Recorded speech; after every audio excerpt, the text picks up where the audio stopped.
아멘. 아멘. 한 주간도 주님 안에서 승리하셨죠? 네, 주님의 지켜주심과 보호하심이 있어서 우리가 또 함께 예배할 수 있고요. 또 가정에서 이렇게 예배할 수 있는 것이라 믿습니다. 믿음 없이는 정말 살아가기 힘든 때죠. 믿음이 없으면 바로 그 믿음의 자리에 우리가 믿음을 내려놓은 만큼 두려움이 탁 차지하게 되거든요. 그래서 무서워서 벌벌 떨게 되고, 하지만 우리가 하나님의 나라를 바라고 우리가 오늘 고백했던 것처럼 믿음으로 담대히 서면 하나님의 그 인도하심을 우리가 더욱 누릴 수 있을 것입니다. 네, 오늘 말씀 42절에 보면 그들이 나갈새 사람들이 청하되 다음 안식일에도 이 말씀을 하더라 이렇게 말씀합니다.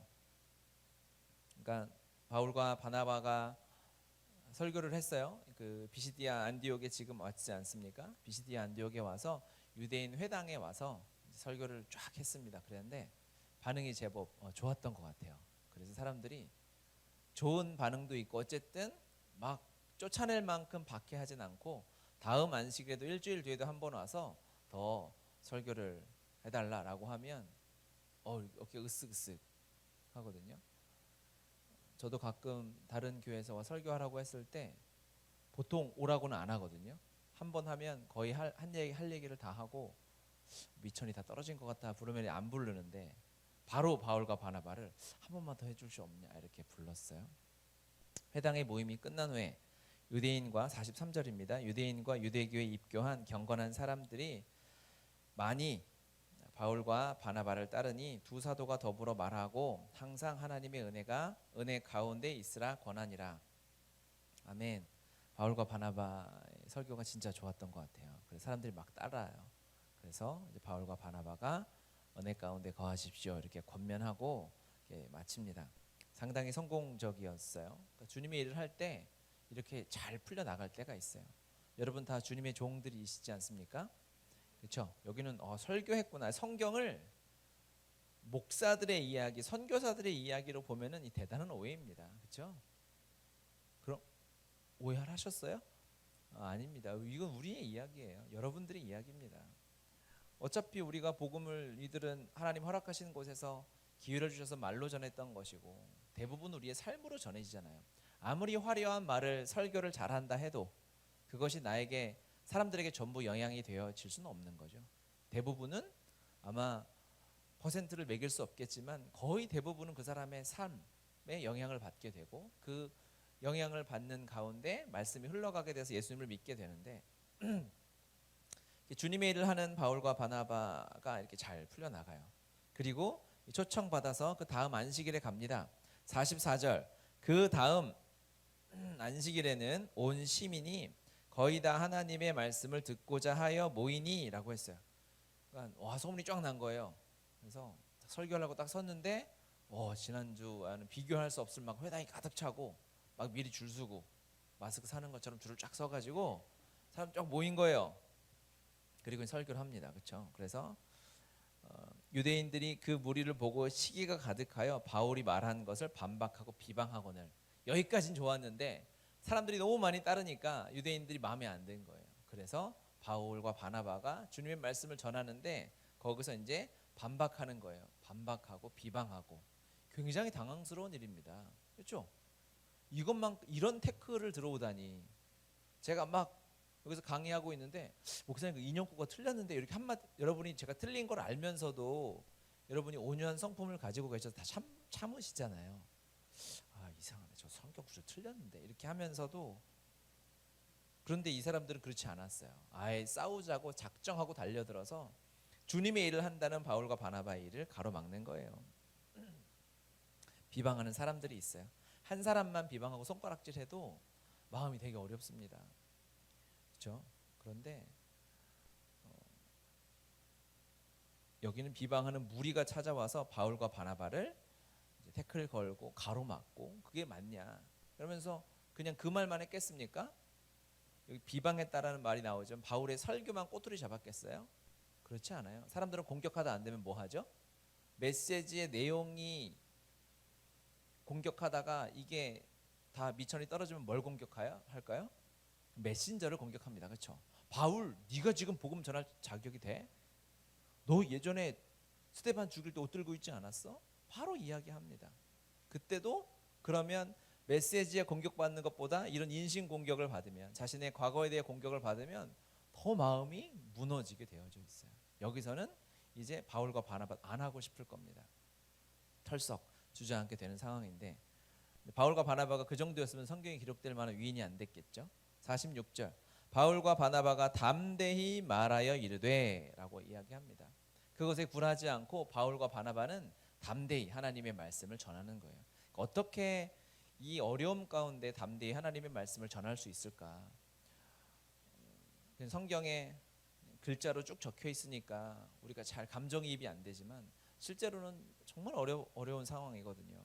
그렇게 하나님의 말씀을 전한다, 하나님의 말씀을 나눈다, 그럼에도 불구하고 거기서 담대히 복음을 전한다. 이것은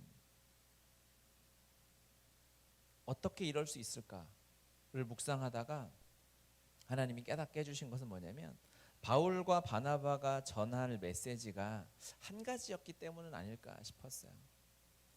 이 말을 전했는데 이 말에 대한 공격을 받으면 다른 말을 전하든지 다른 꾀를 써서 다른 아이디어를 내서 복음을 전할 수 있을 텐데, 바울과 바나바는 이걸 하든지 안 하든지 밖에 없는 거예요. 예수가 그리스도임을, 예수가 나와 함께 죽으신 메시아임을, 그의 부활이 나의 부활임을 전할 수밖에 없는 거죠. 그런데 이걸 하든지 안 하든지 다른 메시지는 없는 거예요. 바울은 한 가지밖에 없었어요. 할 말이 하나예요. 할 말이 하나면 고민할 필요가 없는 거죠. 내 목을 막아서 내 입술을 닫게 해서 말을 못하게 하든지, 아니면 때를 얻든지 못 얻든지 이 말씀, 하나님의 말씀을 선포하든지. 고린도전서 2장 1절 2절에 보면 바울의 고백이 이렇게 나와 있어요. 형제 자매 여러분, 내가 여러분에게로 가서 하나님의 비밀을 전할 때에 훌륭한 말이나 지혜로 하지 않았습니다. 세번역 성경입니다. 나는 여러분 가운데서 예수 그리스도 곧 십자가에 달리신 그분 밖에는 아무것도 알지 않기로 작정하였습니다. 나는 여러분과 함께 있을 때에 나는 약하였으며 두려워하였으며 무척 떨었습니다. 나의 말과 나의 설교는 지혜에서 나온 그럴듯한 말로 한 것이 아니라 성령의 능력이 나타난 증거로 한 것입니다. 네, 이렇게 되는데 맞죠? 자막을 제가 좀 늦게 넘겼는데, 바울의 고백은 뭐냐면, 나는 십자가의 그리스도 외에는 아무것도 알지 않기로 작정하였다라고 했어요. 바울이 뭐 지혜가 부족하겠습니까? 공부를 못하겠습니까? 그런 것이 아니라 바울은 예수님의 십자가 이 메시지 하나만 붙들고 살아갈 것이다라고 결정했어요. 그러니까 아무리 박해가 들어와도 이 말을 할 수밖에 없는 거예요. 바울이 위대해서가 아니라 하나님이 주시는 유일하고 확실한 메시지, 예수 그리스도의 십자가 복음을 붙들고 전하는 것이고, 성령께서 그것을 붙잡으셔서 사용하셔서 복음이 전해지게 되는 것이죠. 결국 우리가 사람들에게 전해야 할 메시지는 한 가지 아니겠습니까? 그렇죠.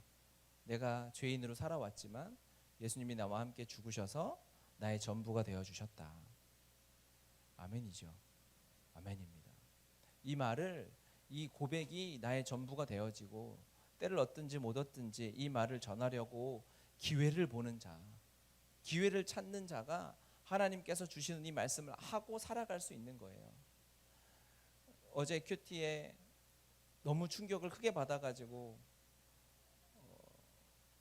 요한을 죽이려는 그 침례 요한을 죽이려는 그 간계, 요한을 죽이려고 기회를 찾아보고 있었다라고 성경에 기록되어 있잖아요. 여러분의 반응을 보니 대부분이 제 큐티를 좀 안 읽으신 게 너무 확실한데, 그래도 아무리 저를 이렇게 비방해도 저는 한 길만 갑니다. 그렇게 나오지 않습니까? 침례 요한이 너무 마음에 안 드는 거예요. 왜? 그가 복음을 전하고 사람들을 회개하라 하니까 죄를 많이 지은 사람일수록 요한을 싫어하게 되어져 있죠. 그러니까 헤롯과 그의 가족은 정말 싫어하지 않겠습니까? 헤롯이야 정치적이니까 그렇지 않다 해도 그의 부인과 딸은 뭐 완전 너무 싫어하는 거죠. 그러면서 요한을 죽일 기회만 찾고 있다가 때를 딱 얻어서 사람을 죽인 거예요. 그걸 보면서 사람의 죄악, 그 죄인의 비참함도 보았지만, 이 죄의 무서움도 보았지만, 또 하나는 나는 그런 기회를 찾고 있는가.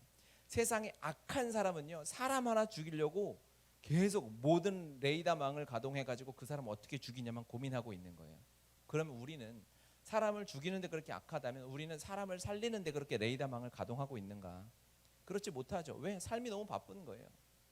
그렇지 못하게 하는 내 생각과 내 삶을 뺏어가는 일들이 너무 많아요. 그러니까 영혼에 집중하지 못하고, 한 영혼을 살리기 위해서 레이더망을 전부 가동하면 무얼 봐도 그 생각이 나는 거예요. 이거 하면은 그 사람의 마음을 열 수 있을까? 이걸 하면은 그 사람이 한마디라도 내 말을 더 들어줄 수 있을까? 라는 고민들을 하게 되는 거죠. 기회를 찾아야 합니다. 한 가지 메시지가 준비되어져 있다면, 우린 한 가지 메시지가 준비된 하나님의 자녀들 아니겠어요? 성도들 아니겠어요? 그렇죠? 너무 확실한 거예요. 우리는 죄인으로 태어났어요. 그리고 예수님이 나와 함께 죽으셔서 나는 예수님의 영생을 가지고 살아가는 자예요. 그래서 죽어서 천국 가는 것은 물론이고 우리는 이 땅에서 예수님의 생명으로 천국을 누리면서 살아요. 24시간 365일이 매일 그렇다는 것이 아니라 예수님 때문에 행복한 시간들은 세상에선 줄 수 없는 것이니까. 할렐루야. 그것들을 전할 메시지가 준비되셨죠. 그러면 영혼을 살리기 위한 우리가 기회들을 찾아야 되는 거예요. 기회를 찾으십시오. 그냥 어떻게 하루를 살아가고 뭐 먹고 살고 어떻게 돈 벌고 쳇바퀴 돌아가는 이 일상에 빠져 있으면 기회는 무슨 기회입니까? 그렇죠? 기회를 줘도 못 찾아요. 기회가 막 선포되고 주어지는데도 멍하니 있는 거죠. 제가 뭐 선교를 같이 가자고 이걸 하는 건 아닌데 자꾸 광고가 떠오르는데 오해하지 마시고, 저 순수한 의도로 우리의 삶에 해외 선교뿐 아니라 주변에 많은 사람들이 있잖아요. 주님을 알지 못하고, 주님을 알지 못하고 교회도 나오지 않는 사람들은 물론이고요, 교회를 다닌다 하지만 여전히 우울하고 마음이 무너져 있는 수많은 영혼들에게 무엇이 필요하겠습니까? 복음이 필요하지 않겠습니까? 아멘입니다. 아무리 교회를 열심히 다니고 예배 찬양을 듣고 다니면 뭐 하겠어요? 여전히 마음은 무너져 있고 우울해 있고 답답해 있는데, 그 로마서 교인들에게 바울이 완전한 복음 로마서를 선포한 거 아니겠어요? 그들에게 복음이 선포되어야 할 줄 믿습니다. 하나님이 그런 사람들을 여러분 주변에 붙여주셨다면 반드시 우리가 통로가 되어야 됩니다. 기회를 찾아 나서십시다. 48절 한번 읽어볼까요? 48절. 이방인들이 듣고 기뻐하여 하나님의 말씀을 찬송하며 영생을 주시기로 작정된 자는 다 믿더라. 아멘. 바울과 바나바가 복음을 전하는데요, 이제 막 예수님의 이 말씀에 아멘하고 순종하고 나온 사람도 있고 그렇지 않은 사람들도 있었겠죠. 그러니까 여기 보니 이 사도행전 13장 48절은 제가 전도하러 나갈 때마다 항상 붙들고 가는 말씀이거든요. 하나님께서 영생을 주시기로 작정된 자들은 다 믿는다, 이렇게 되어 있어요. 그러니까 하나님께서 오늘 구원하기로 결정한 사람들이 하나님 마음에 있는 거죠. 그렇죠? 그러니까 이 말씀을 붙잡고 전도의 현장으로 가면 담대함으로 우리가 복음을 전할 수 있어요. 그런데 이 말씀을 잘 생각해 보면 어떻게 이해할 수 있냐면, 하나님께서 구원하실 사람들을 미리 정해 놓으셨네 라고 생각되어지죠. 앉아있는 시간, 생각하는 시간이에요. 생각하세요. 생각해 보세요. 그렇죠? 영생을 주시기로 작정된 게 있는 거잖아요. 하나님이 그렇게 결정해 놓으셨나? 라고 생각이 될 수밖에 없는 문장이에요. 하나님 그러실까요? 그렇죠. 하나님이 구원하기로 작정한 영혼들을 하나님 마음에 정해 놓으셨을 거예요. 이렇게 하면 이제 막 교리적으로 막 빠져들어가고 하는데, 설명을 들으세요. 벌써부터 쟤 왜 저러나 이렇게 하고 귀를 닫지 마시고, 이 말씀을 들으면 이 말씀에 반응하는 두 부류의 사람이 있어요. 막 하나님 말씀 안에서 막 뜨겁고, 그러니까는 구원뿐 아니라 내 삶에도 다 계획이 있구나, 이렇게 이게 말씀이 연장되면서, 그래, 하나님이 내가 잘 나가고 막 형통하게 될 때는 하나님이 내 삶에 이런 형통한 것들을 계획하셨구나, 막 이렇게 생각하게 되죠. 문제는 뭐예요? 우리가 항상 상승 곡선만 있는 게 아니에요. 약간 이렇게 떨어질 때는 이 말씀이 딱 떠오르면 뭐야? 하나님이 내 삶에는 이걸 안 주기로 작정하셨나? 싶은 거죠. 그렇게 충분히 받아들일 수 있는 말씀이에요. 그렇지 않아요? 그럼 어떻게 될까요? 이거 봐, 이럴 줄 알았어 내가. 운명 탓을 하게 되는 거예요. 이미 무언가 계획된 무언가가 있기 때문에 내가 이렇게 안 풀리고 저 사람을 내가 그렇게 구원하려고 해도 구원되지 않고 탓하게 되는 거죠. 내 힘으로 할 수 없는, 또 그러니까 내 힘으로 할 수 없는 그 이전에 내 뜻대로 무언가 풀리지 않고 내 생각대로 일이 진행되어져 가지 않을 때 사람들은 대부분 이렇게 탓을 하게 돼요. 운명 탓을 하고 누구 탓을 하고 나는 할 수 없어. 그러면서 사회를 비난하게 되고요. 사회 제도를 비난하게 되고 이 불평등한 빈부격차를 손가락질하게 되고요. 이게 더 나가면 어떻게 될까요? 이 진도가 더 나가게 되면 이제 하나님에 대해서 손가락질하게 되는 거예요. 그거 봐, 하나님은 평등하신 분이 아니야. 내가 하나님을 믿을 수 없어 라고 하게 되면서 하나님 안에 있는 우리는 그렇게까지 나가진 않겠죠. 그런 경험이 있는 분들도 여기 몇 분 계세요. 이름은 호명하진 않, 이름 부르고 싶은데 호명하진 않은데 세상에서는 어떨까요? 세상에선 동일하게 반응합니다. 그렇구나. 결국 아무리 내가 행복하게 살고 싶어도 가난한 곳에 빈민촌에 태어나면 어쩔 수 없다고 여겨요. 그럼 어떻게 살아가? 그들을 통제하는 방법은 거짓 종교를 만들어내 버리는 거예요. 뭘 할까요? 다음 생이 있다라는 식으로 힌두교가 정말 대표적인 이런 종교예요. 힌두교는 윤회가 계속 될 거라고 이야기하거든요. 그래서 네가 이 땅에 지금 여기서 카스트 제도가 있잖아요, 인도에는. 그래서 최하층민으로 태어났으면, 천민으로 태어났으면 너는 전생에 나쁜 짓을 많이 한 거야. 여기서 우리 힌두교에서 만들어 놓은 신을 잘 섬기면 네가 다음 생에는 좋은 데 태어날 거야 라고 했죠. 그렇게 만들어 놓고 3억 3천만 이상의 신을 만들어 놓고 길거리에 걸어가는 개도 신이고 쥐 사당을 만들어 놓고요. 지나가는 소를 신이에요. 소를 못 먹어요. 힌두교가 제일 마음에 안 드는 부분이 그거죠. 함부로 스테이크를 먹을 수 없다는 이 충격적인 종교를 그런 식으로 딱 만들어 놓고요. 결국 운명 탓을 하게 만드는 거예요. 어쩔 수 없어. 되어지지 않아. 네 삶에는 이게 끝이야. 이게 힌두교를 놓고 보면 그렇지만요. 종교를 빼고 세상에 놓고 보면 사람들이 동일하게 이렇게 반응합니다. 안 될 거야. 하나님의 계획이 보이지 않는다고 여겨지면 다른 사람들을 탓하는 게 죄인의 가장 큰 특기예요. 제 탓이야? 누구 탓이야? 부모 탓이야? 내 친구 탓이야? 이렇게 합니다. 왜? 그것을 나의 잘못, 이 존재적인 내가 죄인으로 태어났다는 그 문제를 바라보는 것은 너무 고통스럽기 때문에, 그리고 어느 누구도 복음 위에는 그걸 가르쳐주지 않기 때문에 그렇게 반응하게 되어져 있어요.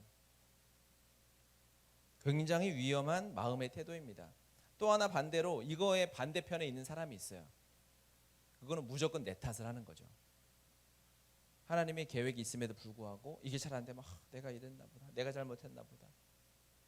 내 탓을 심하게 하는 건 정말 교만한 행동입니다. 겸손한 게 아니에요. 그렇죠?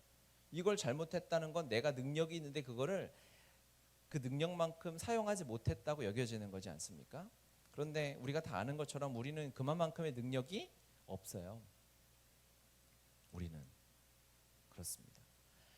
과도하게 세상 탓을 하고 남 탓하는 것 잘못된 거고요. 또 반대로 심하게 과도하게 내 탓이라 하고 자기를 자책하고 자기 연민에 빠지는 것 또한 교만함이죠.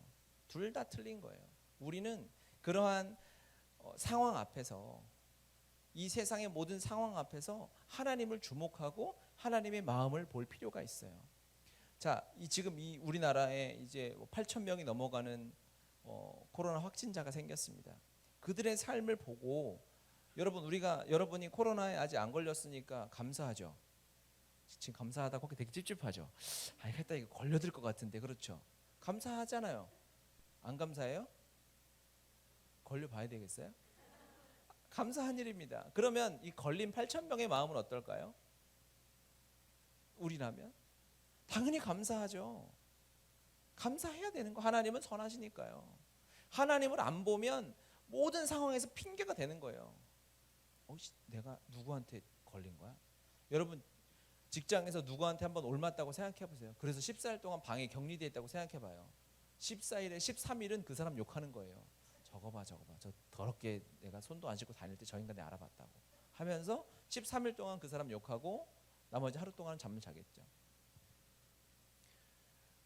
환경은 하나님을 바라보지 못하게 하는 장애물이 될 수 없어요.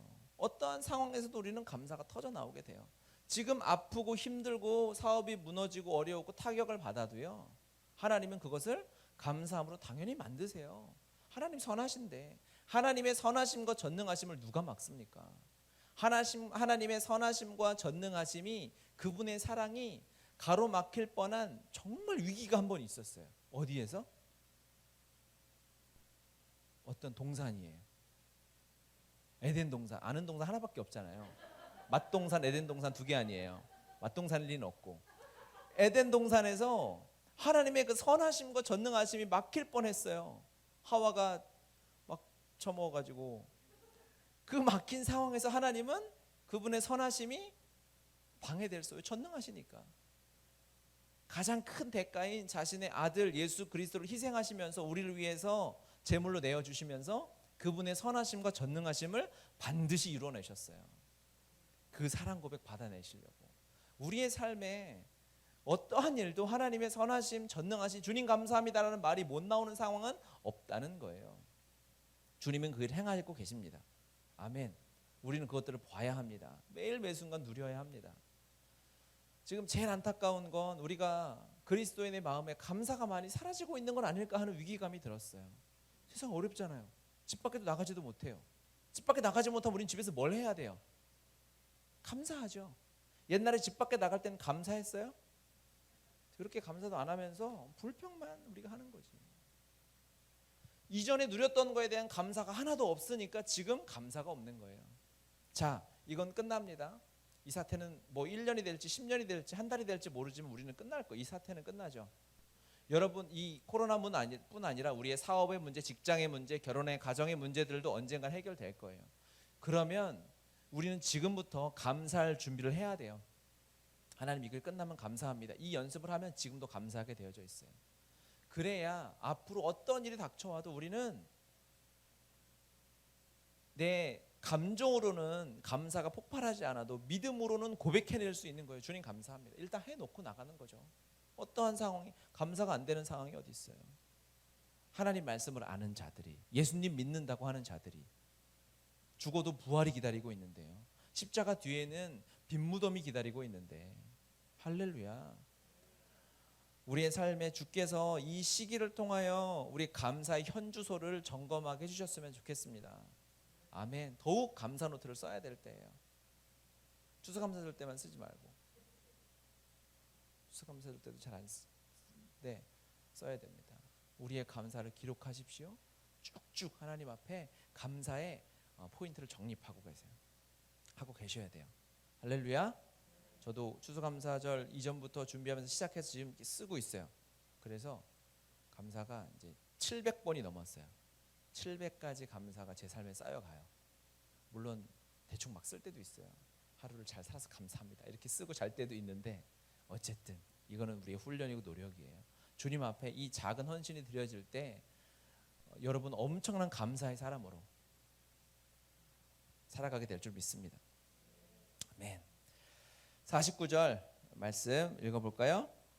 주의 말씀이 그 지방에 두루 퍼지니라. 아멘. 이 고백은 진짜 감사의 고백이지 않을까 싶어요. 그 말씀이 두루 퍼졌다라는 말을 우리는 긍정적으로 보잖아요. 퍼지긴 퍼졌는데 믿는 사람이 있고 믿지 않는 사람이 있을 수 있어요. 중요한 건 뭐냐? 퍼지는 것이 중요한 거예요. 믿는 사람이 그 말씀이 두루 퍼져서 100% 믿었다라는 말은 없어요. 당연히 반대하는 사람이 있으니까. 그런데 주님은 그걸 중요하게 보시지 않죠. 그게 중요하다면 숫자를 썼겠죠. 우리 매일 확진자 발표하듯이 그 마을의 인구가 1427명인데 말씀이 두루 퍼져서 영접한 사람이 뭐 157명이고 말씀을 듣고 뒤돌아한 사람, 그게 중요하다면 그렇게 했겠죠. 근데 정말 중요한 건 뭘까요? 사람들이 지금 당장 믿든지 믿지 않든지 그리스도의 십자가 복음이 그들의 마음에 전해졌다는 사실이에요. 아멘이죠. 아멘입니다. 우리는 욕심이 있어서 또 우리는 하나님 나라를 위한 마음이 있으니까 전해지면 그냥 바로 무릎 꿇고 회개하고 예수님의 제자가 되길 바라는 마음이 있죠. 너무 당연한 마음입니다. 하지만 주님은 복음의 능력을 우리보다 정확하게 아시는 주님은 이 복음은 너무 강력하고 너무 찬란하고 너무 향기로워서 전해지기만 하면 언젠간 돌아오게 되어 있어요. 하나님 앞에 돌아오게 되어져 있습니다. 아멘이죠. 그 예전에 뭐 백향목 얘기 한번 하지 않았습니까? 너무 향기가 커서 뭘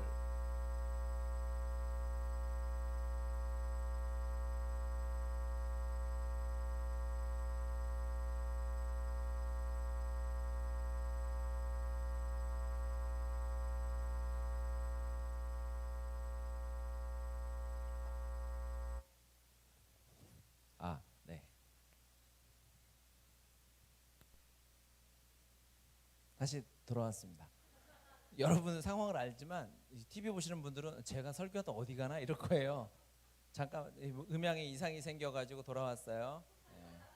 계속해서 백향목 향기가 너무 커서 그거를 찍어내버리는 도끼도 향기가 밴다 이런 말을 하지 않습니까? 복음은 사실 그렇습니다. 아무리 믿는 자들을 치고 박해하고 어렵게 해도 결국 복음대로 살아가는 사람의 삶에는 그리스도 향기가 나타날 수밖에 없죠. 전능자의 그늘이란 책이 있어요. 읽어보신 분? 한 명이 계시네요. 네. 예상보다 많았어요. 많으면 한 명이겠다 싶었는데 예. 그짐 엘리엇이란 영화 이름은 들어보셨을 겁니다. 창의 끝이라는 영화가 이제 미국에서 개봉되고 해서 굉장히 유명한 선교사님이죠. 짐 엘리엇 에콰도르 그러니까 미국의 휘튼 대학을 졸업해서 친구 5명하고 에콰도르의 이제 와다디 부족을 이제 전도하러 완전 오지에 있는 원주민 같은 사람들을 이제 선교하러 이렇게 그 지역을 전략적으로 막 비행기 타고 탐지하고 하다가 한 번 가서 이제 그들의 말을 좀 배우고 이제 그들과 이제 조금 교제를 나누고 이제 그 다음에 본격적으로 이제 저 부족을 하나님을 정말 알지 못하는 아이 밀림 한가운데 있으니까요. 하나님을 정말 알지 못하는 저 부족에게 복음을 전해야 되겠다라고 생각을 하고 비행기를 타고 이 젊은 청년 28살, 9살 먹은 미국의 젊은 청년 5이 비행기를 타고 내리죠. 그리고 이제 그 부족과 제대로 된 첫 만남에 이 청년 5이 다 창에 찔려 순교하게 되는 거죠. 그런데 그 영화의 그 장면에 보면은 이제 이 짐 엘리엇이 결혼을 했어요. 결혼한 지 3년이 됐고 아이가 하나 있었는데 그 아이와 이제 대화하는 장면이 나오거든요. 거기 뭐라고 얘기하냐면 이제 아이가 아빠 와다디족이 공격을 하면 아빠는 총을 쏠 거죠? 라고 물어봅니다. 그랬더니 이 아빠 짐 엘리엇 선교사가 뭐라고 얘기하냐면 아니 그들은 아직 천국 갈 준비가 되어 있지 않잖아 라고 이야기하고요. 하지만 우리는 준비가 되어 있어 라고 이야기합니다. 엄청난 고백이죠. 그리고 그랬더니 그 아들이 그 영화에서 뭐라고 이야기하냐면 아빠 혹시 위험한 순간이 오면 이 말을 꼭 해라고 합니다. 왜냐하면 그 위험한 순간을 벗어날 수 있는 그런 좋은 말이 있겠죠. 그게 뭐냐면 부족말로 부아 비아 눈부아라는 말이에요.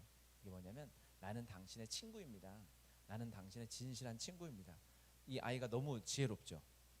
위험한 순간이 왔을 때 그 말을 꼭 하라는 거예요. 그러면 그들이 알아듣고 이제 안 그러겠다는 거죠. 그래서 이제 그 장면이 지나가고 비행기를 타고 이제 그 부족 한가운데 내립니다. 그래서 막 그 부족의 여인들이 나와 있어서 너무 반갑게 막 다가가는데 풀숲에 몰래 숨어 있던 그 남자 족장이랑 건장한 그 부족의 청년들이 급습을 해가지고 전부 이 5명의 선교사님들이 다 그 자리에서 순교되는 거죠.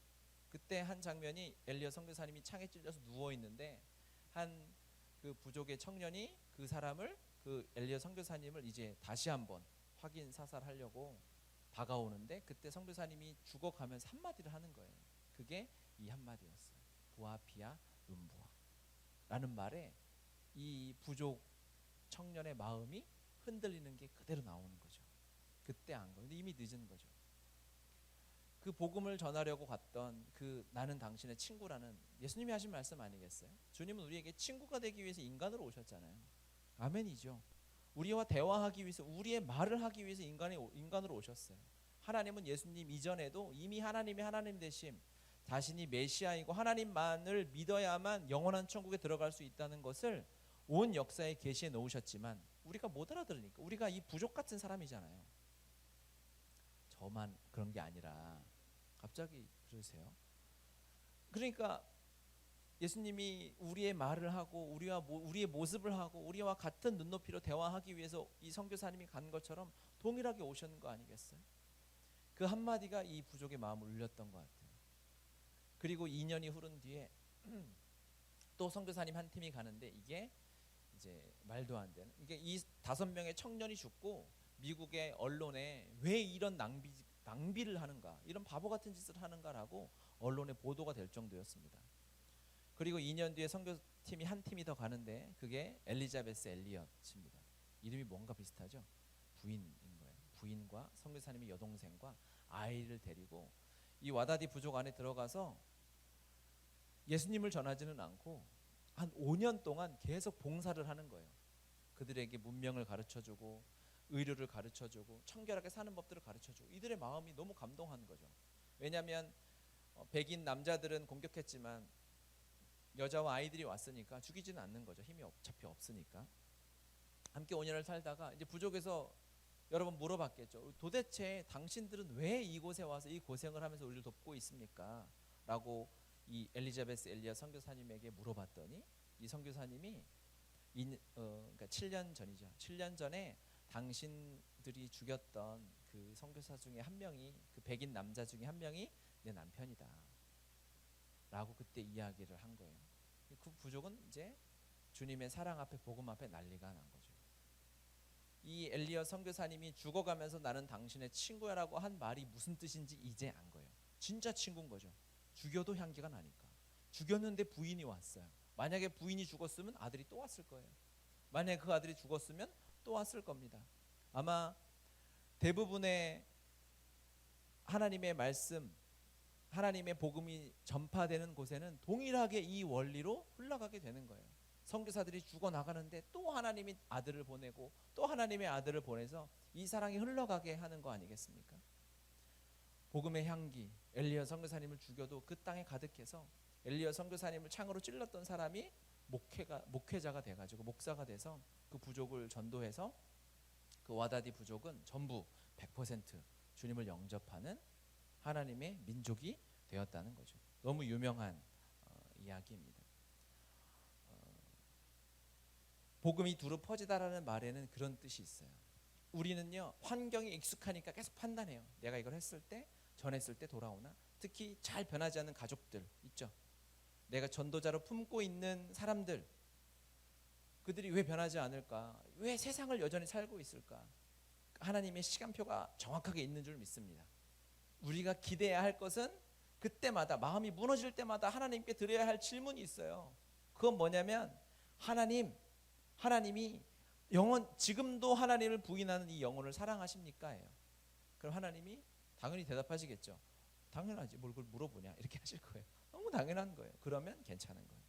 하나님이 그 사람을 포기했다면 문제가 될 거예요. 그럼 하나님의 마음을 붙들고 주님, 이 사람도 사랑해달라고 할 텐데 주님의 마음은 변한 적이 없어요. 주님이 그 영혼을 사랑하고 계세요. 우리 가족을 사랑하고 계세요. 지금 아파하고 있는, 안타까워하는 영혼을 사랑하고 계세요. 그러면 우리가 해야 할 역할은 무엇인가? 복음이 되어주는 거예요. 그들을 섬기는 거죠. 그들에게 하나님의 말씀이 전해지는 통로가 되어주는 것입니다. 그 삶을 살아내면 하나님이 우리의 노력이 아니라, 이거는 우리가 그냥 올라타는 거예요. 하나님의 사역이에요. 주님이 하시는 거예요. 사람이 어떻게 사람의 마음을 얻어요? 그 사람의 마음에 이 세상 것을 다 뽑아내고 어떻게 예수님을 심겠어요? 성령이 아니면 불가능한 일입니다. 이건 주님이 하셔야 되는 일이에요. 아멘이죠. 그리고 이미 주님이 이것들을 다 이루어 놓으셨어요. 십자가에서 완전히 사단의 머리를 깨시고 사람의 마음에 예수님의 이름이 새겨지도록 주님이 다 해놓으셨어요. 이 짐 엘리엇이 그러한 수고와 헌신을 하면서 그의 편지와 그의 이야기를 이제 정리한 책이 바로 이 전능자의 그늘이라는 책이에요. 근데 읽을 엄두는 잘 안 나요. 두껍게 돼 있어가지고. 그런데 읽어보세요. 저도 말하면서 믿음이 잘 안 가는데 거기에 어쨌든 유명한 구절이 하나 있죠. 짐 엘리엇이 했던 말 구절이 하나 있는데 같이 한번 읽어봅시다. 시작. 영원한 것을 얻기 위해 영원할 수 없는 것을 버리는 자는 바보가 아니다. 어리석은 자가 아니다. 이렇게 표현해놨어요. 영원한 것, 하나님의 나라를 위해서, 영생을 위해서 이 짧은 이 삶이 드려지고 헌신되는 것은 결코 어리석은 게 아니죠. 진짜 지혜로운 거, 투자는 이렇게 해야 되는 거예요. 그렇죠? 하나님의 일에 헌신되었던 한 사람이 주는 울림은 수십 년을 흘러서 한 부족을 살렸고 지금도 많은 그리스도인들에게 도전을 주고 있는 것입니다. 주님의 복음 사역에 동참하는 자가 바로 복된 자예요, 여러분. 이사야서 49장 6절 한번 같이 읽어보겠습니다. 이사야 49장 6절 말씀인데요. 같이 한번 읽어보도록 할게요. 그가 이르시되 내가 나의 종이 되어 야곱의 지파들을 일으키며 이스라엘 중에 보존된 자를 돌아오게 할 것은 매우 쉬운 일이라. 돌아오게 할 것은 매우 쉬운 일이라. 내가 또 너를 이방의 빛으로 삼아 나의 구원을 베풀어서 땅끝까지 이르게 하리라. 아멘. 우리 본문에 있는 47절에 인용한 성경 구절이 바로 이사야 49장 6절인데요. 너를 이방의 빛으로 삼아서 구원을 베풀 것이다 라고 하나님이 약속하셨어요. 우리를 이방의 빛으로 삼으신대요. 아멘. 이방의 빛으로 삼는다는 건 그렇구나가 아니라 이방 사람들이 예수님을 믿는 건 불가능한 일이에요. 어떻게 이방 사람이 예수님을 믿습니까? 하나님을 알지 못하는 세상 사람들이 예수님을 믿고 받아들이는 건 오직 주님의 역사예요. 그렇죠?